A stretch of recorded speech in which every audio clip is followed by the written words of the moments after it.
Hello everyone and welcome to Cinderful Gaming. In today's video we're going to check out and review everything that comes inside White Dwarf issue 507.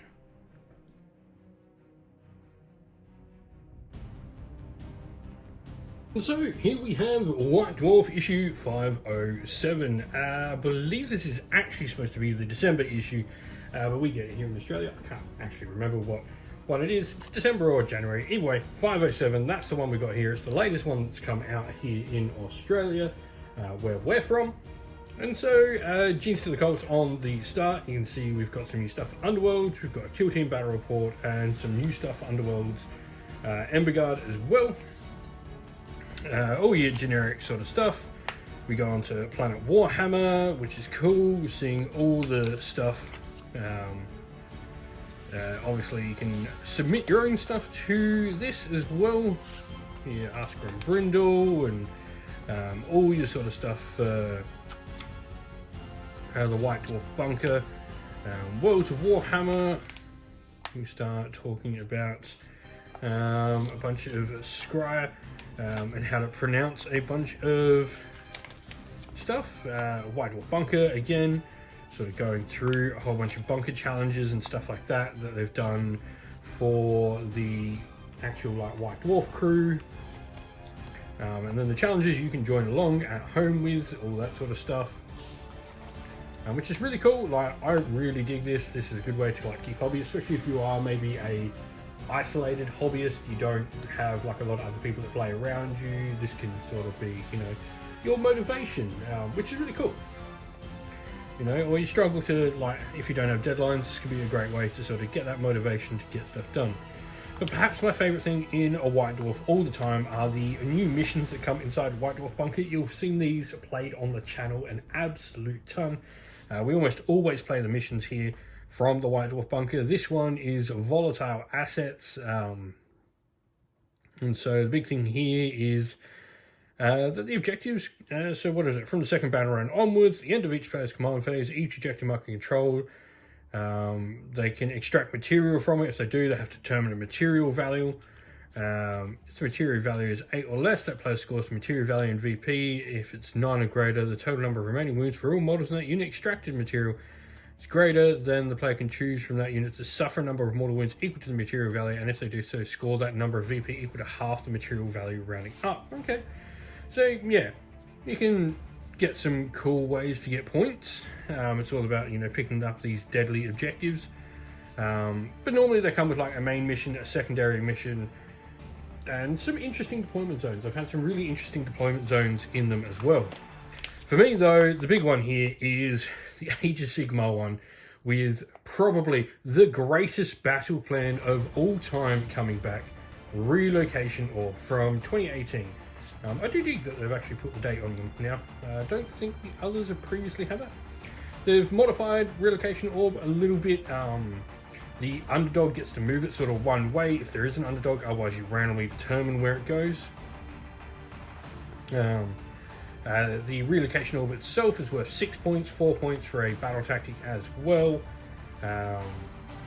Yeah, this is an old school scenario. For those who have been around since 2nd edition and the early days of Age of Sigmar, this is a really, really fun battle plan. Probably not tournament competitive, despite, I've had played at the time in the largest tournament in the world, and Relocation Orb absolutely screwed me in one of the games from stopping me from going 5-1 with Scourge Privateers. When it bounced from here in my deployment zone to my opponent's back line. If it had just bounced anywhere, even in the middle, would have got it, would have won the game, would have gone 5-1 at CanCon. Ah well. But then we go into Ember Guard, and we've got some new stuff in Warhammer Underworlds here. Twists. Now, we actually got some of these twists late in last edition in White Dwarf as well, so it's cool to see that they've straight away updated them. Essentially what it is there is this group of cards for each round of 1, 2, 3. They progressively get more effective onto the game, and all the twists are dual-sided. So each twist you can sort of pick out, and then you randomly determine which one of the twists you have, randomly determine which twist you then have from the two sides of the twist card, and it sort of affects the battlefield. What can we see here? What have we got? So, players roll off starting with the winner. Each player places one Realmstone cash token on his or her battlefield. Spare objective token feature. Cool. You can stagger and heal the fighter that goes on them. Okay, cool. You know, like these will give different effects. We'll have a look at them in just late in fall, because there will be something at the back of the White Dwarf.